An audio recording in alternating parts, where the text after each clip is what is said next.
অবৈধ অভিবাসীদের প্রবেশ ঠেকাতে সীমান্তে তল্লাশি সহ কঠোর নজরদারি শুরু করেছে জার্মান সরকার।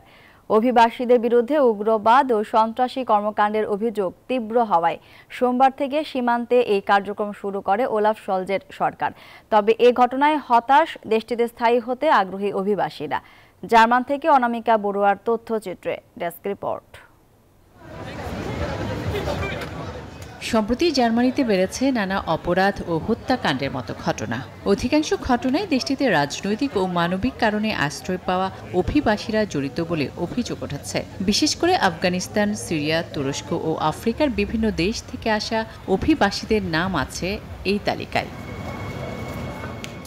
এই পরিস্থিতিতে জার্মানি উদ্বেগ প্রকাশ করলেও সম্প্রতি আফগানিস্তান ও সিরিয়ার অভিবাসীদের পৃথক জঙ্গি হামলার ঘটনায় নড়ে চড়ে বসে ওলাফ শলজের সরকার। অভিযুক্ত অভিবাসীদের শাস্তি নিশ্চিত করা সহ পাঠিয়ে দেওয়া হয় অভিবাসীদের নিজ নিজ দেশে।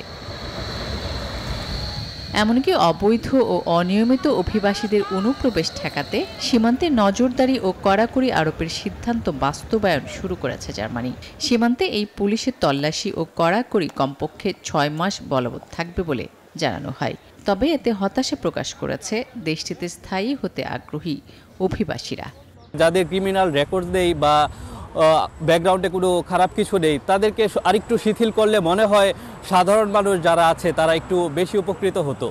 ইউরোপের মতো একটা মানবাধিকার দেশে এটা মানবাধিকার লঙ্ঘন হয়ে যাবে। হ্যাঁ, তো আমার মতে এটা উচিত না। তাদের উচিত এই বিষয়ে আরেকবার চিন্তা করা। এখানে অনেক ক্রিমিনাল তারপর অন্যান্য দেশে ক্রাইম করে এই দেশে কিন্তু ঢুকে পড়তেছে। তো সেই ক্ষেত্রে আমি মনে করি কি এই পদক্ষেপটা তাদের নেওয়া জরুরি ছিল। এদিকে জার্মানির এমন সিদ্ধান্তে প্রতিবেশী দেশগুলোতে অভিবাসীদের ঢল নামতে পারে এই আশঙ্কা করছে পোল্যান্ড, ফ্রান্স, ডেনমার্ক ও অস্ট্রিয়ার মতো দেশগুলো। তবে এমন পরিস্থিতিতে সেনজেন ভিসা নিয়ে সীমান্ত পার হতে পর্যটকদের ভোগান্তিতে পড়তে হতে পারে বলে মত স্থানীয়দের। Desk report, news 24।